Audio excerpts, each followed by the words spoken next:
यह कहानी भारत के हिमालयी क्षेत्र में हुई एक ऐसी घटना की है जिसे आज भी अधिकारी न तो पूरी तरह समझ पाए और न ही कभी बंद कर पाए।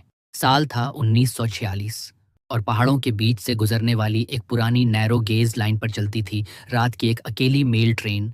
19 अक्टूबर की रात ठीक 11:30 पर ट्रेन अपने अंतिम स्टेशन देवरिया पास की ओर रवाना हुई। कोहरा इतना घना था कि इंजन की हेडलाइट भी मुश्किल से 10 फीट आगे दिखाती थी।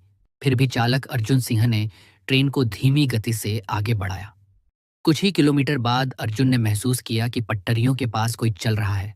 उसने गति कम की, लेकिन जैसे ही उसने बाहर देखा, उसे एक सफेद कपड़ों में लिपटा, बेहद लंबा, इंसानी शरीर से अलग आकार वाला एक साया पटरियों के साथ साथ चलते हुए दिखाई दिया।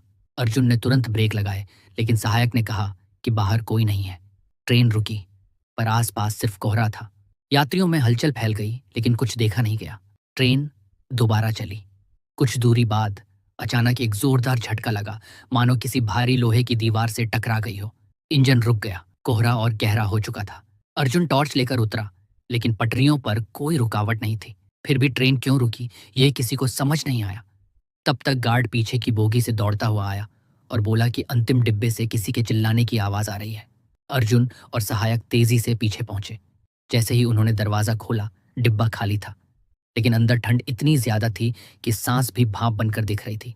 और सबसे डरावनी बात, खाली डिब्बे के बीचों बीच फर्श पर ताजा गीली मटमैली मिट्टी के निशान थे, जैसे कोई भारी चीज अंदर आई हो। अर्जुन ने टॉर्च फर्श पर घुमाई तो मिट्टी के साथ साथ लंबी, बेहद लंबी उंगलियों जैसे निशान दिखाई दिए। अचानक डिब्बे में लगी पीली लैंप लाइट 2 बार झपकी और बुझ गई। अंदर एक अजीब भनभनाहट फैलने लगी।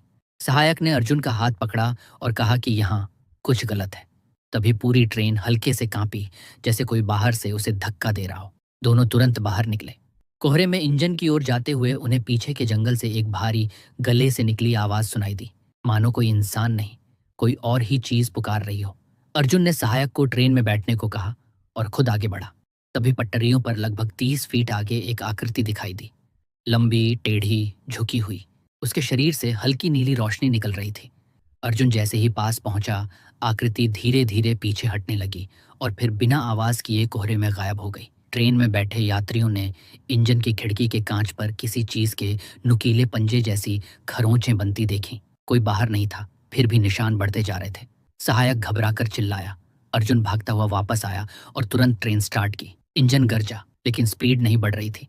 फिर अचानक ट्रेन अपने आप तेजी से आगे बढ़ने लगी, जैसे उसे किसी ने धक्का दिया हो। गति इतनी तेज हो गई कि अर्जुन ने ब्रेक खींचे, लेकिन ब्रेक बिल्कुल काम नहीं कर रहे थे।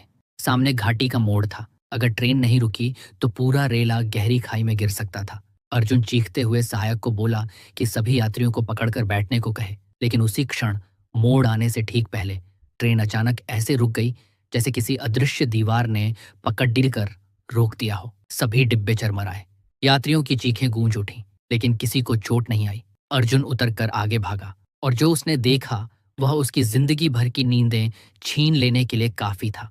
मोड़ के ठीक पहले पटरियों पर वही लंबी आकृति खड़ी थी। इस बार उसका चेहरा साफ दिख रहा था, बिना आंखों वाला चेहरा, सिर्फ 2 काले खाली गड्ढे और उसके नीचे एक चौड़ा, असंभव सा बड़ा मुंह। आकृति ने धीरे से अपना सिर झुकाया, जैसे कोई चेतावनी दे रही हो, फिर धीरे धीरे पीछे हटकर अंधेरे में गायब हो गई। अगली सुबह जब रेलवे जांच टीम पहुंची तो पटरियों पर किसी भी इंसान या जानवर के निशान नहीं थे, लेकिन इंजन के सामने गहरे नीले रंग का एक लंबा हाथ के आकार का धब्बा साफ दिखाई दे रहा था। उसे किसी रिपोर्ट में शामिल नहीं किया गया, आज तक नहीं। उस घटना के बाद शैडो मेल को हमेशा के लिए बंद कर दिया गया, लेकिन स्थानीय लोगों का दावा है कि कोहरे वाली रातों में उसी पटरी के आसपास कभी कभी एक पुरानी ट्रेन की सीटी सुनाई देती है और उसके साथ चलते हुए एक लंबी चमकती आकृति दिखाई देती है, जो शायद अब भी किसी अनजानी वजह से उस पटरियों की रखवाली कर रही है।